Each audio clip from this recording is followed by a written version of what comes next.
napapansin po ako rito mga pariente, dito po sa ating ito po sa ating dragon fruit.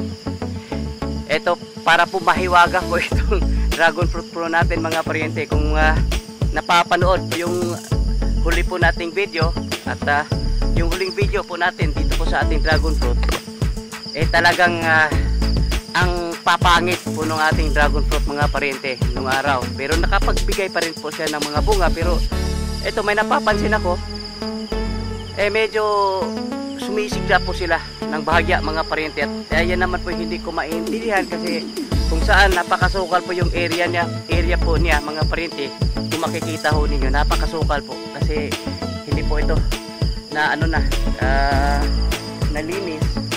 Ito pong napapansin ko kung saan yung napakasukal yung area niya, para po siyang sumisigla. Kaya ito po yung enigma po ng isang dragon fruit mga pariente. At sa tingin ko siguro ito naman po kasing dragon fruit, ito po yung pamilya po ng cactus. Kumbaga para po siyang wild plant, kaya hindi niya po iniintindi yung po paligid po niya na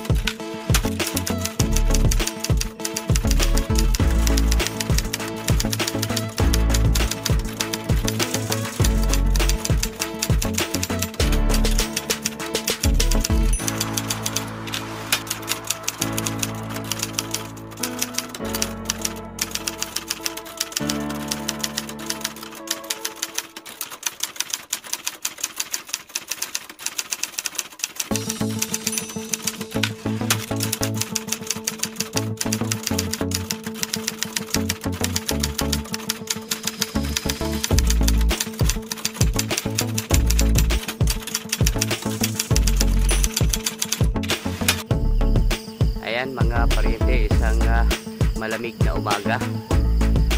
Ayan, time check po, alas 6:10 ng umaga. Inagahan po natin yung pag-iikot po natin mga pariente kasi napakainit na po ng panahon pag may bandang tanghali na, tumatagas na po sa ating balat at alam mo na, medyo ibang-iba na po ngayon. Hindi na po katulad nung araw na kaya po natin kahit maghapon nakabilan sa araw. Kaya nag-iingat na rin po tayo mga pariente. Ayan. At pupuntahan po natin yung po ating Asula at saka yung po ating Viniculture. Sisilipin po natin doon. Pero bago tayo pupunta doon, dito muna tayo sa ating ito pinagbubungkal ko na po mga pariente. Ito po yung lupa po rito kasi dito tayo tanim. Butin na lang yung yung punong po doon, yung puno ng niyog na naiwan, nakuha na po at medyo dire-diretso na po yung ating tudling po dito. Ayan, pinagbubungkal na po ng maaga mga pariente kasi gawin ho natin SOP, yung pong bago ho natin tamnan, pagtamnan yung lupa, ipagpapahinga po muna natin. Kaya pinagbubungkal po gamit po yung ating display, yung puti plaka, para po malalim po yung mararating at talagang yung pong mga damo po hanggang dulo po ng ugat po ng damo matatanggal. At ito po babalikan pa po ito, kumbaga tawag po nila babalik ta rin. At pinakahuli na po yung dudurogin mga pariente. Ito ipagpapahinga po natin ng ilang siguro mga 1 buwan bago ho ito dudurogin. Ayan, at yung pong gagamitin po natin dito mga pariente, ito po ating lumang ito po ating mga tangke po dito. Gagamitin po natin drip irrigation mga pariente. Ito yung nagamit na po namin noon, drip irrigation. Mabuti na lahat nung medyo wala po ako rito, hindi po ito inaalis po nila. Ang malaking tulong po nito mga pariente, kasi yung balak ko sana ay pong ating gagawin po dito sa farm, ililes po natin yung pong yung pong labor. Pati na rin po yung input po natin, katulad ng mga fertilizer na binibili sa labas, yun pong balak kung kahit papano minimal na lang po yung ating gagamiting synthetic fertilizer. At itong drip irrigation, napapatunayan na po natin na ang gaganda po yung ating drip irrigation. Kahit sabihin po natin yung po ating mga drip tapes doon, marami na pong sira kasi dapat sana tinatapon na po yun. Buti na lang nadatnan ko pa at napakapakinabangan po ngayon mga pariente yung po ating drip tapes.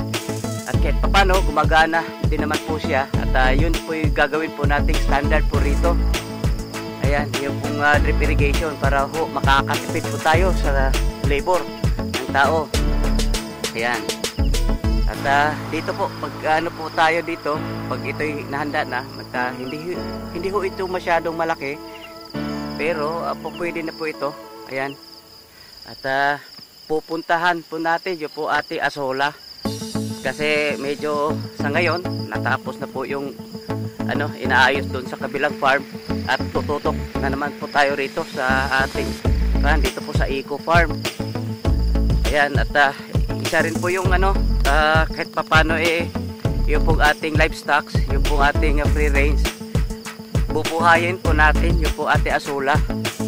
At ngayon pupuntahan po natin doon, pero nakiusap sa akin yung pong ating tagapamahala doon po sa ating free range na kung maari ilalapit doon, maglagay tayo ng kumbaga ililipat po natin yung po ating asola pan doon po sa malapit. At yan naman po naintindihan po natin mga pariente, kasi kaya nga hindi po nabigyan ng pansin yan, kasi nasa sulok-sulukan, sasadyain mo talaga, at wala pong gripo po dyan yung tubig. Talagang sa ngayon yung pong ating free range mga pariente, dati-rati 3 sila po doon, ngayon 2 na lang. Kaya naiintindihan po natin yung pong ating taga-pamahala doon na nakiusap doon na lang sa malapit. Kaya pupuntahan po natin ito, tapos hahanap po tayo ng magandang lugar po doon, at isasama na rin po natin yung po ating vermiculture. Kasi nga lagi kung nakikita ang dami po mga reject at patapon na mga gulay po doon, napakasayang mga pariente. Magandang gawing po yun, substrate, yung pagkain po ng ng mga bulate. Ayan. At may napapansin po ako dito mga pariente, dito po sa ating ito po sa ating dragon fruit. Ito para po mahiwaga po itong dragon fruit po natin mga pariente. Kung napapanood po yung huli po nating video, at yung huling video po natin dito po sa ating dragon fruit, talagang ang papangit po ng ating dragon fruit mga pariente nung araw, pero nakapagbigay pa rin po siya ng mga bunga. Pero ito may napapansin ako, medyo sumisigla po sila ng bahagya mga pariente. At ayan naman po hindi ko maintindihan, kasi kung saan napakasukal po yung area po niya mga pariente. Kung makikita ho ninyo, napakasukal po, kasi hindi po ito na nalinis. Ito pong napapansin ko, kung saan yung napakasukal yung area niya, para po siyang sumisigla. Kaya ito po yung enigma po ng isang dragon fruit mga pariente. At sa tingin ko siguro ito naman po kasing dragon fruit, ito po yung pamilya po ng cactus. Kumbaga para po siyang wild plant, kaya hindi niya po iniintindi yung paligid po niya na napakasukal. Kaya yun ang parang sa logic na nakikita ko kung bakit bahagyang sumisigla po ito ating dragon fruit. Hindi po siya natitinag dito po sa napakasukal sa paligid po niya, kasi nga siguro ito po ay parang pamilyang ng cactus, wild. Kaya hindi po siya naapektuhan dito po sa paligid niya na napakasukal. Ayan, titignan ho natin kung saan tayo dadaan po rito papunta doon sa ating asola. Ayan, napakasukal po, kaya nagbubuta po tayo, kasi baka mamay matuklaw po tayo dito sa ahas. Kaya dito na lang po tayo. Titignan ho natin, kasi bala ko sana ito bubuhayin po natin ito ating asulapan mga pariente, kasi ito po ay malaking tulong, supplement po dun sa ating ano, pagkain po doon sa ating manok. Kaya bubuhayin po natin ito. Kaso nga lang, ililipat po natin ito doon sa malapit. Kasi tayo po ano, kinausap nga doon po sa tagapamahala na hanggat maaari ipapalapit doon sa kanila. Kasi 2 tao na lang po sila doon. Tapos kita nyo naman mga paryente, nandito po ito sa kasulok-sulukan. Ayan. At ito po ililipat natin at gagawa ho tayo ng medyo yung istruktura na talagang para siyang ano, permanente na. At siguro ano, pagplanuhan muna natin mga paryente. Pero yung bala ko, ito po Ate Asola, isasama po natin doon po sa ating vermiculture. Yung ating vermiculture mga paryente nung araw nandoon po sa ulahan. Napakasukal po rito at yan, gagawa ho tayo ng paraan. Gagamitin ho natin yung ating malikot na imahinasyon para gagawa ho tayo ng paraan paano po ito i-integrate po itong asolapan po natin at saka yung pong ating vermiculture. Bubuhayin po natin ito kasi napakasayang. Itong sa vermiculture din po natin mga paryente, wala ko tayo problema sa tinatawag nilang substrate. Yung pong pagkain po ng ano, yung pong mga halimbawa, yung mga reject na gulay po natin, mga ano po, bubulukin po natin yan. Yan po yung magandang pagkain sa mga bulati po. Balak ko tayo bibili ulit ng ano, yung African ano, night crawlers, yung po tawag doon po sa, hindi po kasi pangkaraniwang bulati na ilalagay po natin dito po sa ating ano, vermiculture. Ibang klase pong bulati yun, tawag po yung ano, African night crawler. Ayan, ito po yung dating area po natin na ating vermiculture. But hindi naman ito masasayang paryente kasi pwede naman ito gagawin ho nating storage po ng kung sakasakaling may magbabagsik po rito ng chicken dung. Pwede ho natin dito ilalagay para may bubong naman ito, hindi ko siya mauulanan, para madali po siyang matutuyo at magagamit po natin. Napakaganda po kasi ng ano, yung chicken dung mga paryente. Kaya sabi ko nga ni kasamang tender, pag may babagsak po dito na ano, yung mga chicken dung, tatanggapin po natin kasi ano, ilalagay lang po natin yan, itatambak na po natin yan at kalilimutan at darating ang araw na mapapakinabagan po natin yung mga chicken dung na yan. Ayan mga paryente, mayroon po tayong titignan na lugar kung saan po natin ililipat po yung ating asola pans po natin, pati na rin po yung ating vermiculture.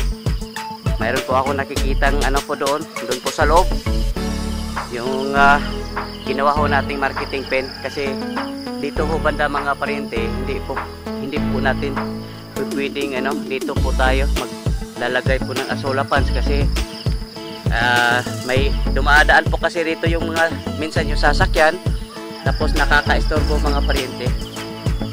At doon na lang pupuntahan po natin kasi hindi rin po pwede dito banda kasi nga po balak po natin yung pong ating ano, papaya, yung sunod na croppings dito po natin ilalagay sa area na to. Ayan, kasi nung doon po sa unahan, yun pong ating ampalaya, itatanim po doon.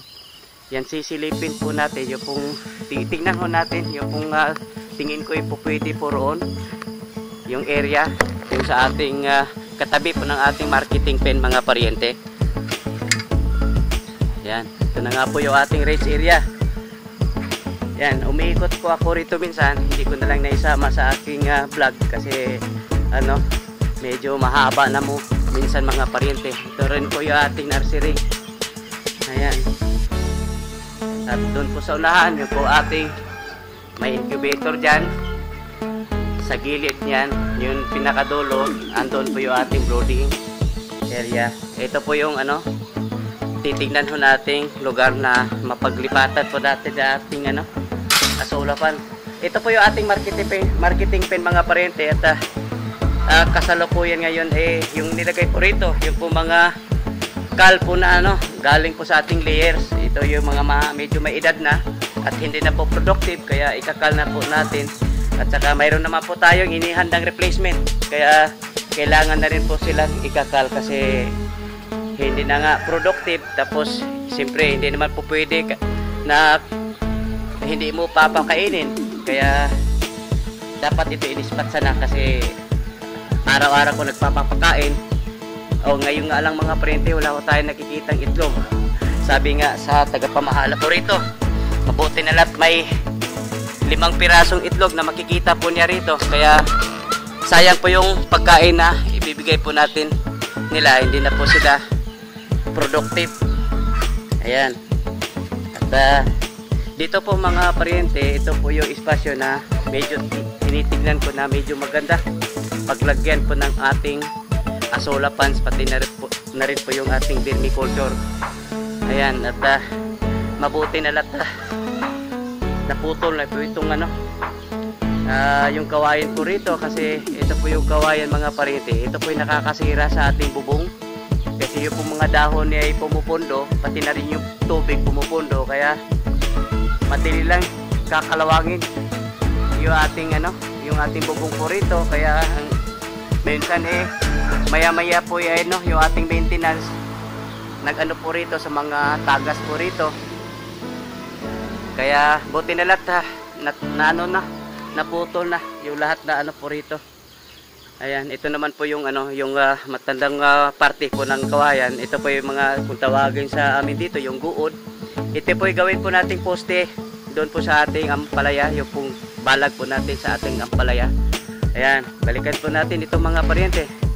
Dito po yung nakikita kong medyo magandang pwesto na mapaglipatan po doon sa ating asola pans. Kasi yung napapansin ko, yung po asola, gustong gusto po nila yung nainitan tapos nasisilungan. Ayan, kaya ito po yung ano, kasi mayroon po kasi punong kahoy po rito. Ayan, at mayroon pa rin ano, nasisinagan pa rin po siya ng araw.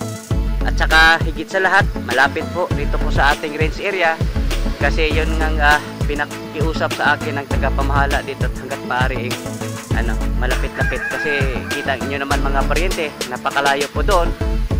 At dalawa na lang sila ngayon.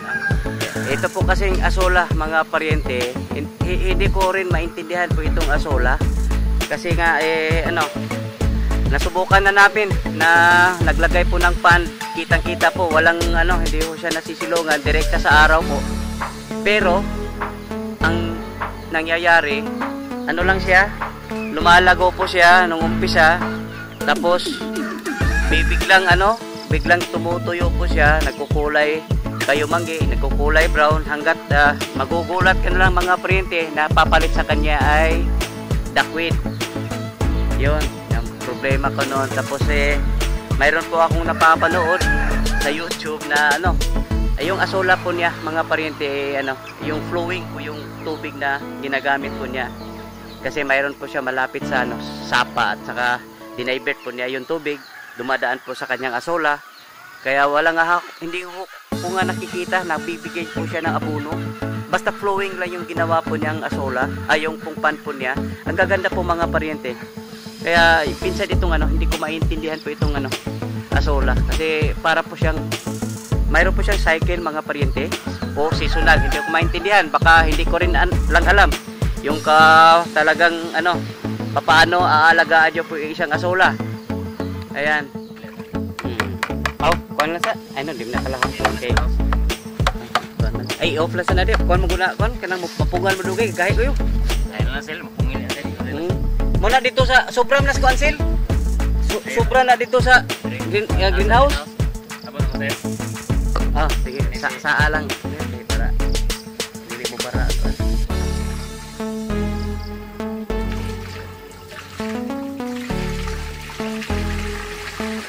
Ay sa dali ra mahilin to. Dali dito mahilin sa atong kwarto sa.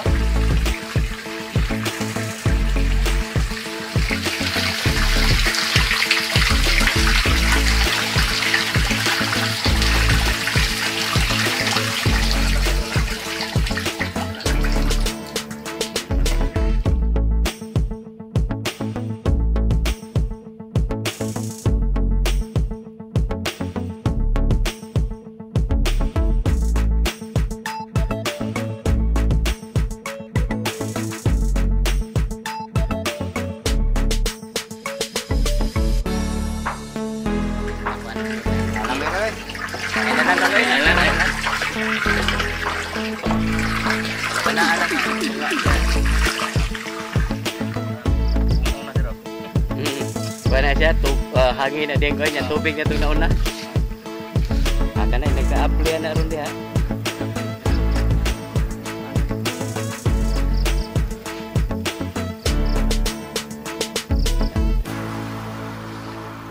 Yan, mga paryente, sisilipin po natin itong ating ginawang pag-aabono dito po sa ating talong. 7 days mga paryente after transplanting. Ayan, at unang pagkakataon na gumamit po tayo ng ito pong injector, Venturi injector sa pag-aabono. Ayan, tumatakbo yung yung kasamang hangin mga paryente. May tubig kasamang hangin. Tingin ko po ayan kasamang hangin po yan mga paryente. At ako po check na wala na pong laman ito. Kung mayroon man, kukunti na lang. Yan makikita ho natin yung pagdadaloy po ng tubig kasama yung hangin. At ito po kalahati po kanina. Nag-umpisa ho kaming mag-aabono mga alas 8. Ngayon po 11:43, mag alas 12 na. Sabihin na lang po natin 4 na oras. At check po ako na wala nang laman ito mga paryente. Kung mayroon na, kukunti na lang. Ayan. Talagang wala na mga paryente. Ito na lang pong laman yan. Hindi na mauubos yan kasi yung po ating pusit, hindi po yung pinaka lalim po ng tubig, hindi na po pwedeng ihigupin po niya kasi nasa ilalim po na siya ng yung ating pusit. Ayan, yung ating butas po yan. Kaya sa kalahati po nito mga paryente, 4 na oras yung itinagal po niya pag-aabono. Ayan kitang kita pa rin po natin, patuloy pa rin po siyang humihigop. Kaso nga lang wala na po siyang mahihigop na yung tubig, kukunti na lang mga paryente. Kaya halos kasamang hangin na po ito mga paryente, at konting tubig, konting abono. Yan tumatakbo po yung tubig mga paryente. Kitang kita ho natin. Ayan. So sa madaling sabi mga paryente, successful gumagana ito po ating Venturi injector sa bibigay po ng abono